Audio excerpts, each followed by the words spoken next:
Hello friends, कैसे हैं आप लोग। आज हम डिस्कस करेंगे एक ऐसे प्रोजेक्ट के बारे में जो कि इंडिया के लिए तो बहुत ही बेनिफिट है। इंडिया के इकोनॉमिक डेवलपमेंट के लिए ये प्रोजेक्ट आगे जाके बहुत ही पॉजिटिव रिएक्शन देगा। बट एनवायरमेंटल कंसर्न से देखें तो ये प्रोजेक्ट बहुत ही अच्छा नहीं है एनवायरनमेंट के रिस्पेक्ट से देखें, क्योंकि ये प्रोजेक्ट इस समय इंडियन सब कॉन्टिनेंट के नहीं, इंडिया का जो आइलैंड है अंडमान एंड निकोबार, उसके ऊपर ये प्रोजेक्ट इंप्लीमेंट किया जा रहा है।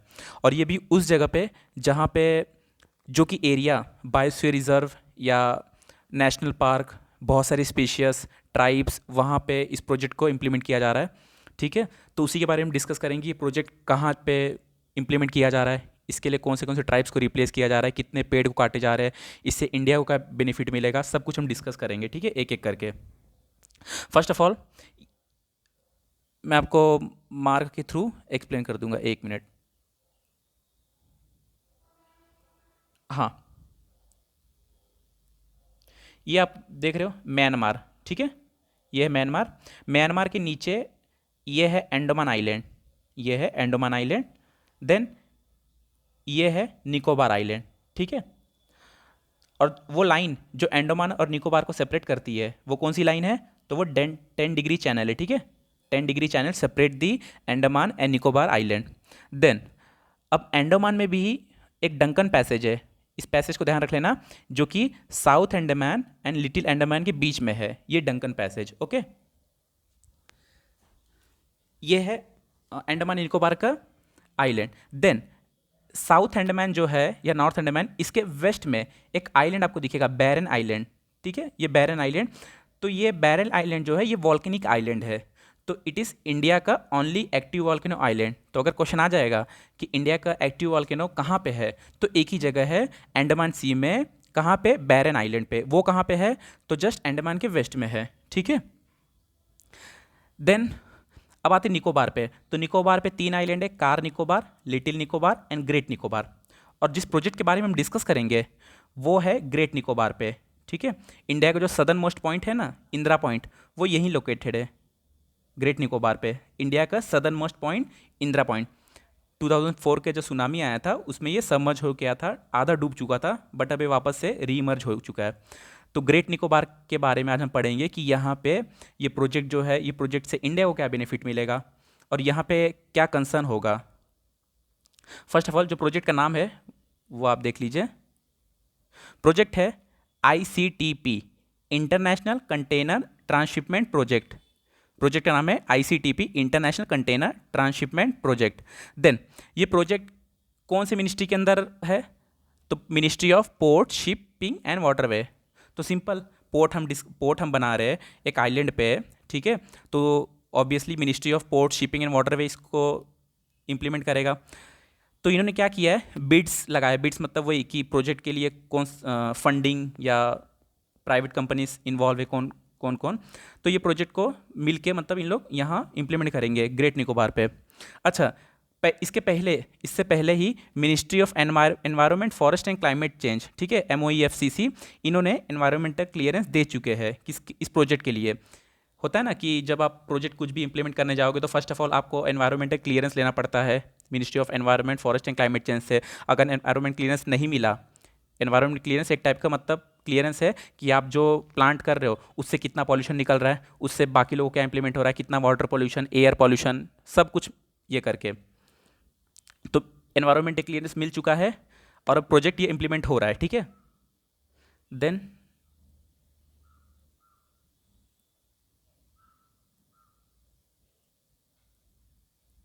ओके, ये है ग्रेट निकोबार। ठीक है, ये है ग्रेट निकोबार। नॉर्थ में है Campbell national park. National park याद रखना, नॉर्थ में है कैम्बेल नेशनल पार्क और साउथ में है गेलेथिया बे नेशनल पार्क। ये 2 नेशनल पार्क है ग्रेट निकोबार आइलैंड पे। ओके, देन वेस्ट में है कैम्बेल बे और साउथ में है गेलेथिया बे। तो गलेथिया बे के पास गलेथिया नेशनल पार्क और कैम्बेल बे के पास कैम्बेल नेशनल पार्क। देन इस पर मैंने कुछ मार्क किया हूँ, जैसे 1 2 3 4। तो ये वो जगह है जहाँ पे प्रोजेक्ट को इम्प्लीमेंट किया जाएगा, अलग अलग प्रोजेक्ट को। जैसे कि 1 पे आप देखोगे तो गैलेथिया बे के पास, तो यहाँ बनेगा international container transshipment terminal, means यहाँ पे शिप का पोर्ट बनेगा। Okay, second one second one है जस्ट उसके वेस्ट में, तो वहाँ पे बनेगा एयरपोर्ट।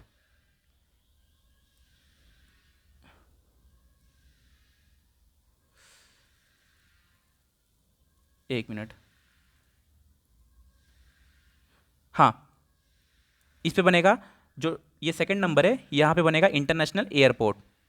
ओके, जो यहाँ थर्ड नंबर है, अब ऑब्वियसली अगर एयरपोर्ट है तो वहाँ पे टाउन, सिटी सब कुछ डेवलप होगा, तो थर्ड जगह है जो वो टाउन एरिया डेवलपमेंट होगा।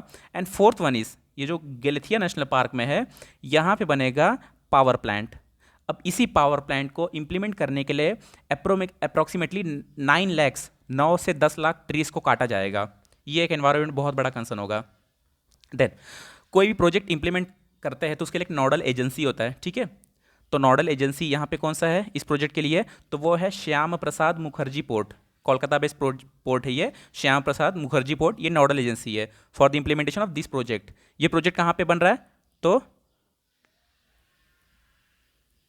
1 पे, यहाँ पे ये प्रोजेक्ट बनेगा गलथिया बे के पास, इतना ध्यान रखना, ठीक है, एकदम साउथ में। देन बेस्ड ऑन कौन से मॉडल बेस्ड है, तो based on landlord port model. अब ये लैंडलॉर्ड पोर्ट मॉडल क्या है, तो लैंडलॉर्ड पोर्ट मॉडल ये है कि जो पोर्ट का अथॉरिटी रहेगा वो रहेगा गवर्नमेंट के पास, और जो पोर्ट का ऑपरेशन होगा उस पर जो भी ऑपरेशन कैरी आउट होगा, एक्टिविटीज़ कैरी आउट होंगे, वो कौन देखेगा, तो वो प्राइवेट कंपनी देखेगा। मीन्स मेन अथॉरिटी गवर्नमेंट के पास, ऑपरेशन अथॉरिटी प्राइवेट कंपनी के पास। ये है लैंडलॉर्ड पोर्ट मॉडल। देन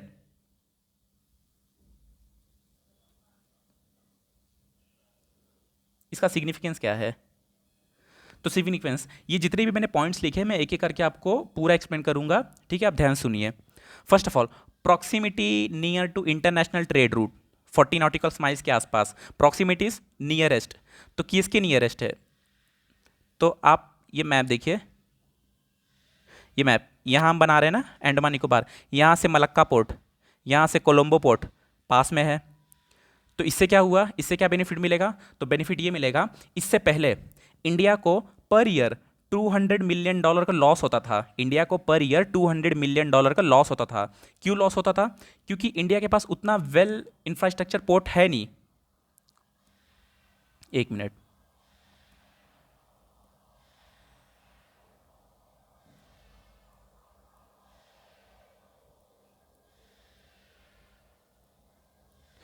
हाँ, इंडिया के पास उतना वेल डेवलप इंफ्रास्ट्रक्चर पोर्ट नहीं है जहाँ पे मतलब सब कुछ कैरिंग हैंडलिंग कैपेसिटी हो जाए, इंपोर्ट एक्सपोर्ट हो जाए। तो इंडिया को क्या करना पड़ता था, उसका 75% जो प्रोडक्ट होते थे ना, वो उनको बाहर से ही मंगाना पड़ता था। मीन्स कहीं कभी कोलंबो कभी यहाँ, तो वो छोटे शिप हम लेके जाते हैं ना, सामान लेके आते हैं पोर्ट से, तो इंडिया का जो 75% ट्रांसशिप कार्गो था वो बाहर ही वो हैंडल करती थी। तो अब क्या हो जाएगा, अब इंडिया का जितना भी इंपोर्ट वाला प्रोडक्ट है, चाहे उनको इंपोर्ट करना है या एक्सपोर्ट करना है, तो वो कहाँ आएंगे, तो वो इसी जो पोर्ट बना रहे हैं ना हम ग्रेट निकोबार पे, वहाँ से वो इंपोर्ट एक्सपोर्ट करेंगे। तो हमारे इंडिया का कितना बचेगा, $200 मिलियन पर ईयर हम सेव करेंगे जो हमारा लॉस होता था। Then second one is improvement in socio economic development. अब सोशियो इकोनॉमिक डेवलपमेंट मीन्स यहाँ बहुत सारे जॉब्स क्रिएट होंगे, 2000 से 4000 जॉब्स, ठीक है। तो इकोनॉमिक ऑब्वियसली यहाँ सोशल इकोनॉमिक डेवलपमेंट होगा। देन थर्ड वन इज अगर हमारा ये रेवेन्यू जो बचेगा तो इसका मतलब हमारा फॉरेक्स रिवर्स क्या होगा, फॉरेक्स रिजर्व बढ़ जाएगा, और सारी कंपनी इन्वेस्ट करेगी, एफडीआई हमारे इंडिया में बढ़ेगा, ठीक है, एफडीआई फॉरेक्स रिजर्व दोनों इंक्रीज होगा। Then fourth one is reduce logistic inefficiency and allied business. अब लॉजिस्टिक का इशू जो हमारे इंडिया में मतलब होता था ना कि पोर्ट पे सामान लाना देना, ये सब बहुत प्रॉब्लम क्रिएट करता था। तो उसके बाद एलाइड बिजनेस जैसे कि ship repairing, warehousing, ship supplies, गोदाम जैसे हिंदी बोलते हैं ना, तो उसके लिए हम मतलब एक प्रॉपर डेवलपमेंट हम पोर्ट पे सब कुछ फैसिलिटी प्रोवाइड करेंगे वहाँ। एलाइड बिजनेस सब कुछ वहाँ जो भी पॉसिबल होगा सब कुछ इंडिया वहाँ पे इम्प्लीमेंट करेगा। Then sixth one is okay, fifth one is hub for Asia Africa European Union USA container traffic mode. अब इससे क्या होगा, अगर हम यहाँ पोर्ट बना देंगे तो जो कोलंबस से शिप आती है या स्टेट ऑफ मलक्का से आती है, यहाँ पैसिफिक से, ओके, यहाँ स्विस कैनाल से, तो मतलब हम ऐसी जगह पोर्ट बना रहे हैं जहाँ पे हम सभी पोर्ट को एक साथ कनेक्टिविटी, मतलब हम खुद को कनेक्ट कर सकते हैं बाकी सभी पोर्ट से, कनेक्टिविटी हमारा अच्छा हो सकता है। अब सिक्स्थ है वाई पोर्ट लेड इन आइलैंड डेवलपमेंट, मीन्स हमने आइलैंड पे ही क्यों प्रोजेक्ट को, मतलब ये पोर्ट को डेवलप करना सही समझा। तो बहुत सारे उसके रीज़न है, हम 3 रीज़न को खाली देख लेते हैं। एक तो improvement connectivity, then tourism opportunity, then opportunity for economic growth, हमारे इंडिया का इकोनॉमिक ग्रोथ होगा, ठीक है। देन अब देख लेते कंसर्न और वे फॉरवर्ड क्या है। तो concern and way forward, first of all आप कंसर्न देख लीजिए। एनवायरमेंटल कंसर्न क्या है, तो एक मिनट,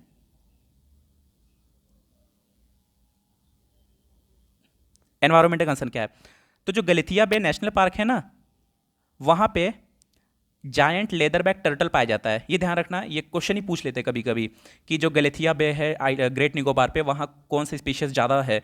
तो वहाँ पे जायंट लेदरबैक टर्टल, अब वो वहाँ पे क्यों, तो वहाँ पे उनका नेस्टिंग साइट है, मीन्स जो बहुत बड़ा नेस्टिंग साइट है। जैसे आपने सुना रहेगा टर्टल के बारे में, आंध्र प्रदेश का जो कोस्ट है, उड़ीसा का जो कोस्ट है भितरकनिका, वहाँ पे टर्टल के लिए बहुत बड़ा नेस्टिंग साइट है। तो वैसे ही जो गलेथिया बे है वो नेस्टिंग साइट है किसके लिए, जायंट लेदरबैक टर्टल के लिए। तो अगर आप गलेथिया बे को क्लियर कर रहे हो पावर प्लांट बनाने के लिए, हमने देखा था ना 4th नंबर पे पावर प्लांट बना रहे, तो उसके लिए पेड़ को कट करना पड़ेगा, आजू बाजू का एरिया हमें मतलब कवर करना पड़ेगा। तो उसकी वजह से बहुत सारे स्पीशीज ये जायंट लेदरबैक का टर्टल एक्सटिंक्ट हो सकते हैं। सेकेंड कंसर्न है approx 9 lakh trees develop part of Sundaland. हाँ, जो हमारा ग्रेट निकोबार आता है ना, वो हमारे इंडिया में टोटल 4 बायोडाइवर्सिटी हॉटस्पॉट है, ठीक है, हिमालयन, वेस्टर्न घाट और नॉर्थ ईस्ट और ये सुंडालैंड। तो सुंडालैंड जो ग्रेट निकोबार है वो सुंडालैंड बायोडाइवर्सिटी का एक पार्ट है। तो पता है हम बायोडाइवर्सिटी हॉटस्पॉट क्यों डिक्लेयर करते हैं, वहाँ पे बहुत सारी अलग अलग वैरायटी की स्पीशीज पाए जाते हैं। तो अगर उस सुंडालैंड को अगर क्लियर किया जाएगा तो इसका मीन्स ये भी हो सकता है ना कि बहुत सारी स्पीशीज एक्सटिंक्ट हो जाए वहाँ से, वो एक डर है। देन थर्ड वन इज वहाँ पे मैंग्रूव्स बहुत है, मैंग्रूव्स कवर। तो मैंग्रूव्स का क्या हेल्प है, तो आपको पता है कि जब भी सुनामी और फ्लड ये वगैरह आता है तो फर्स्ट लाइन ऑफ डिफेंस का काम करती है। जो 2004 का सुनामी आया था, तमिलनाडु में एक विलेज है, उस विलेज को कुछ भी नहीं हुआ था, कि रीज़न था वहाँ के आसपास पूरे मैंग्रोव कवर थे। तो मैंग्रोव एक टाइप का डिफेंस का काम करता है नेचुरल कैलामिटीज़ के अगेंस्ट। तो आप मैंग्रोव को जब क्लियर कर दोगे तो वो एक कंसर्न बन सकता है। देन वहाँ पे कोरल रीफ है, कोरल रीफ है तो टूरिस्ट एक्टिविटी होते, टूरिस्ट आते हैं, ठीक है, वहाँ पे घूमने के लिए, तो वो ख़त्म हो सकता है। देन फोर्थ इशू क्या है, 90% of area is tribal area. अब ग्रेट निकोबार है, वहाँ पे शॉपमैन ट्राइब, निकोबारिश ट्राइब, बहुत सारे ट्राइब्स रहते हैं, तो उनको आपको डिस्प्लेस करना पड़ेगा, ठीक है, उनके राइट्स कॉम्प्रोमाइज़ होंगे, वो एक कंसर्न है। देन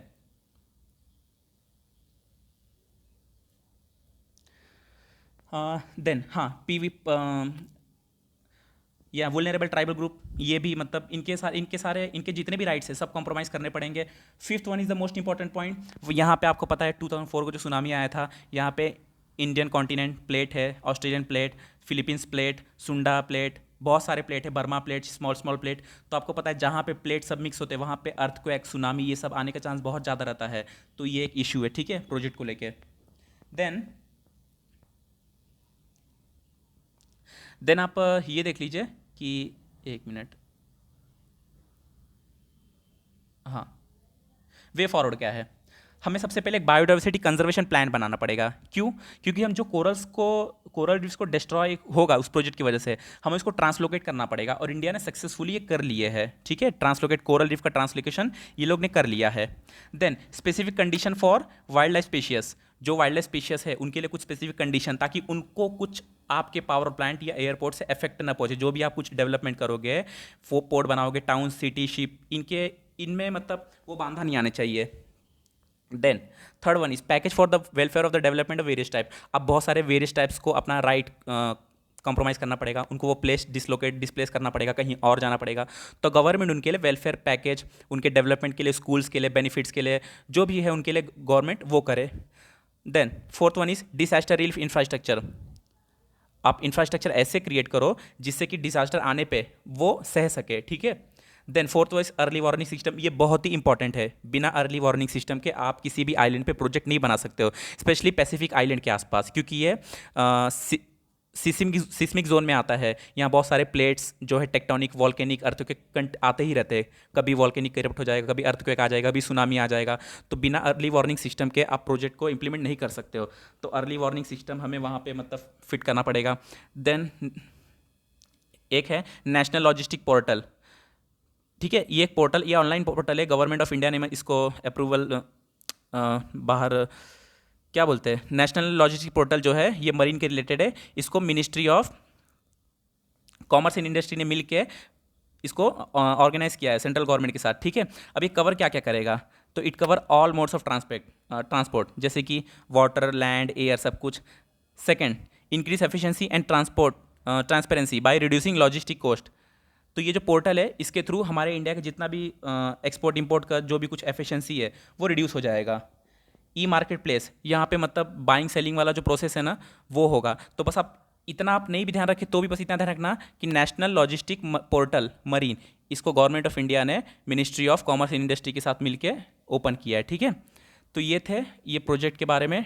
इस प्रोजेक्ट के बारे में अगर और कुछ इशू है कि मैंने उस पॉइंट को एक्सप्लेन नहीं किया या आपको कुछ समझ में नहीं आया, तो एक बार आप कमेंट बॉक्स में टाइप कर दीजिएगा, मैं वापस से एक्सप्लेन कर दूंगा।